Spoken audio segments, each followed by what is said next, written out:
Very good morning to plus 2 students. Welcome to our physics class. Students, till our previous video we have discussed about resistivity, factors affecting resistivity, temperature dependence of resistivity. These all topics we have completed. Today we are going to start a new topic, color coding of resistances. So students, colour coding क्या है? Colour coding किसी भी resistance का value find out करने के लिए use किया जाता है, या वैल्यू हमें गिवन हो तो according to that we can find out the colours marked on any resistance. Resistance क्या होता है? एक बिल्कुल स्मॉल सिलेंड्रिकल सा इस तरह सा पार्ट होता है, electrical point part which is use to oppose electric current in any circuit. छोटा सा रेजिस्टर होता है. इस रेजिस्टर के ऊपर 4 कलर्ड स्ट्रिप्स बनी होती हैं like this. So these coloured strips can be marked like this. Depending on color of these 4 bands, we can tell the value of any resistance, or we can say that depending on the value of any resistance, we can tell about the colors of first, second, third and fourth band. How can it be known? Let's see that. According to a pattern, B.B. Roy, Great Britain, very good wife. आपको एक sequence learn रखना है. B.B. Roy, Great Britain, very good wife, where first B stands for black, second B stands for brown, R for red, O orange, Y yellow, first G stands for green, third B stands for blue, V for violet, G for grey, second G for grey, W for white. आपको ध्यान रखना है 3 B use हुए हैं, तो first B for black, second B for brown, third B for blue. 2 G use हुए हैं, first G for green, second G for grey. As it is ये सीक्वेंस लर्न रखना है.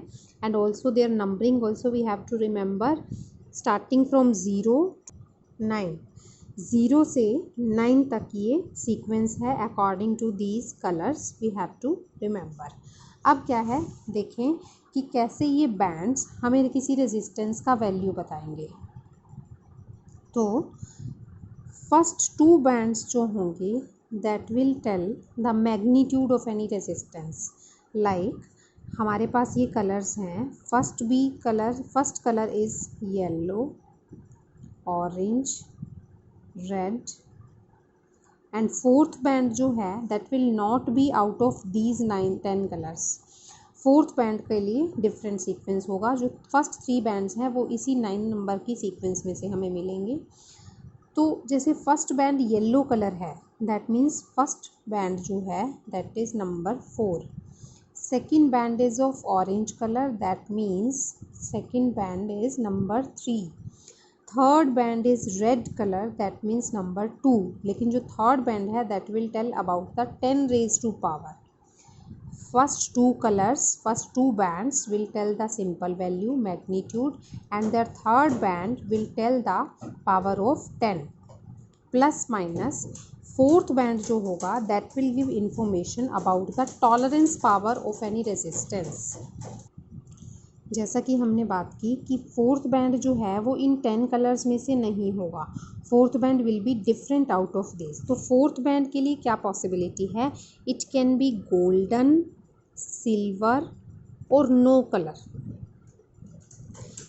फोर्थ बैंड के लिए only 3 possibilities are there, and first 3 bands के लिए ये 10 पॉसिबिलिटीज़ हैं कि कोई भी बैंड कोई भी कलर का हो सकता है. फोर्थ बैंड जो है इन 3 में से कोई एक होगा, क्योंकि फोर्थ बैंड जो है वो रेजिस्टेंस का वैल्यू नहीं बताता, रेजिस्टेंस का टॉलरेंस पावर बताता है, that how much amount of current it can tolerate.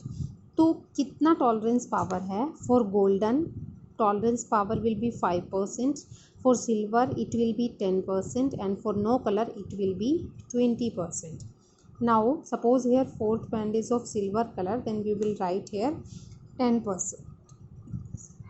So like this the value of any resistance can be calculated. Clear? Now let's discuss one more example related to this. Suppose this is any resistor given four colored strips, like first band is of red color, second blue, third black, fourth is golden. We have to calculate the value of this resistance. Then using the same color coding, red means number 2, blue means number 6, multiply 10 raised to power black means power 0, plus minus golden means tolerance power is 5%. So like this we can tell the value of any resistance. 10 raised to power 0, that means 1 only. So value of this resistor is 26 plus minus 5%. Like this we can calculate the value of any resistance. Similarly, if the value of any resistance is given, suppose we have given multiply 10 raised to power 3 plus minus 20%. We have to tell about the colors of the band, colors of the resistor. 4 strips के colors की information देनी है. So 3 means orange.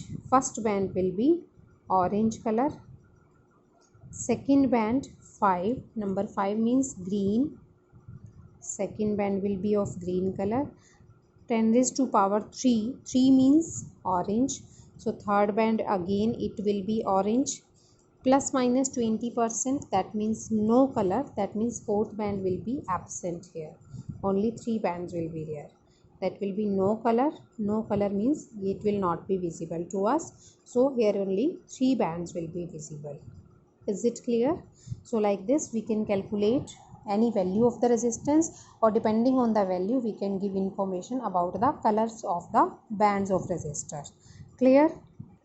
Now our next topic is EMF, terminal potential difference and internal resistance of a cell. So students, what do you mean by EMF? That is electromotive force. Electromotive force of a cell क्या होता है? जैसे हम कोई packed cell लेकर आते हैं market से, तो पैक्ड सेल पे एक वैल्यू लिखा होता है, for example 5 volt, 10 volt, like this any value is given on the cell. तो जो पैक्ड वैल्यू है, unused value of the cell है, that is called as EMF. That means इन दो टर्मिनल्स के बीच में एक पोटेंशियल डिफरेंस है, दैट इज 5 वोल्ट. पोटेंशियल डिफरेंस का क्या मतलब होता है? जैसे हमारे पास कोई बैटरी बनती है, one terminal is positive, one terminal represents negative. Positive means higher potential, negative means lower potential. Considering the lower potential at 0 value, तो पॉजिटिव वैल्यू क्या हो जाएगा? 5 value. That means difference between these two terminals of the cell, that is equal to 5 volt. Now if this cell is unused, packed cell है, जब तक हमने किसी circuit के अंदर इसे यूज़ नहीं किया है तब तक इसका वैल्यू क्या रहेगा? 5 वोल्ट. ओके, मीन्स हमने किसी सर्किट में इसे चलाया नहीं, जैसे सर्किट में इसे फिट कर दिया but circuit is of, open circuit है, सर्किट को क्लोज नहीं किया, इस सेल से कोई करंट अभी तक हमने डेराइव नहीं किया, तब तक जो वैल्यू ऑफ द सेल है, value of terminal potential difference है, that is EMF. So how will we define it? The potential difference between two terminals of a cell when no current is derived from it. जब तक इसमें से कोई भी current हमने नहीं चलाया है. Or what can we say? Another definition, we can also define it as the potential difference between two terminals of a cell in an open circuit. Open circuit means जैसे सर्किट बना हुआ है, ये cell लगा हुआ है और यहाँ पर हमने कोई बल्ब लगाया है. अब बल्ब ग्लो तभी करेगा जब ये सर्किट क्लोज्ड होगा. यहाँ एक की लगा हुआ है, टिल द टाइम की is open bulb will not glow. की को हमने जैसे ही क्लोज किया बल्ब ग्लो करता है. ग्लो करने का मतलब इसमें से करंट चल रहा है ना. तो बैटरी में से करंट जब चल गया, इट मीन्स इसका कुछ वैल्यू इस बल्ब ने यूज़ कर लिया. अब इस वैल्यू को हम EMF नहीं बोलेंगे. EMF सिर्फ तब तक था जब तक ये सर्किट ओपन था, जब तक हमने इसकी वैल्यू को यूज़ नहीं किया है. क्लियर?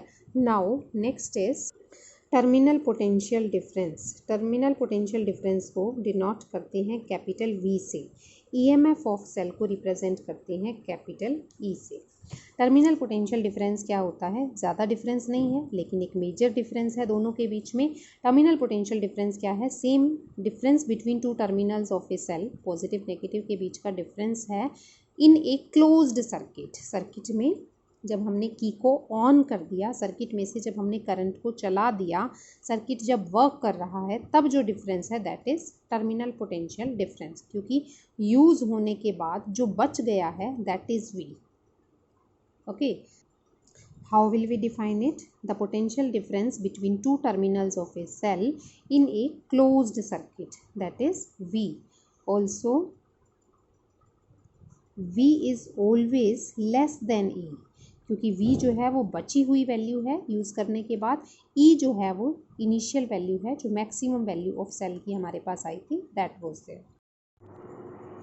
अब V का वैल्यू हमेशा E से कम होगा, इसका क्या मीनिंग है? क्योंकि E जो है वो मैक्सिमम वैल्यू है, V जो है वो हमारे पास कम होकर आई है यूज़ होने के बाद जो बचा है। तो V का वैल्यू कितना बचेगा? That will be equal to E minus I into R, क्योंकि I जो करंट इसमें से चला चुके। अब करंट की वैल्यू को हम EMF में से तो माइनस नहीं कर सकते, क्योंकि that is a potential difference. Potential में से कुछ पोटेंशियल ही माइनस होगा, है ना, तभी कुछ पोटेंशियल हमारे पास बचेगा। तो पोटेंशियल में से पोटेंशियल का ड्रॉप माइनस करते हैं, I इंटू R, ये माइनस करेंगे तब हमारे पास जो बचेगा that will be equal to V। R क्या है? Small r is the internal resistance of a cell. Small r is internal resistance of a cell. Internal resistance किसी भी सेल के with respect to fix होता है. For different cells it will be different. For a particular cell it will be fixed. Up now, what is internal resistance? How will we define it? Internal resistance of a cell क्या होता है? जैसे कोई भी cell है, cell को हम construct कैसे करते हैं? In 10th class you might have been studied this thing, कि सेल को कैसे कंस्ट्रक्ट करते हैं। एक बिग कर लिया, उसके अंदर हमने सॉल्यूशन डाला, 2 रोड्स डाली, anode cathode, like this construction we have studied in our 10th class. तो ये कंस्ट्रक्शन में क्या होता है, जो ये सॉल्यूशन हम लेते हैं that is called as electrolyte, और जो रोड्स हम डालते हैं दीज आर इलेक्ट्रोड्स, है ना। तो जो ये इलेक्ट्रोलाइट है, जो ये सॉल्यूशन है, इस सॉल्यूशन के अंदर पॉजिटिव नेगेटिव आयंस होते हैं। आयंस कोलाइड करते हैं with respect to each other with walls of each container. तो जब कोलाइड करते हैं तो ये करंट को अपोज करते हैं, that produce opposition in the circuit.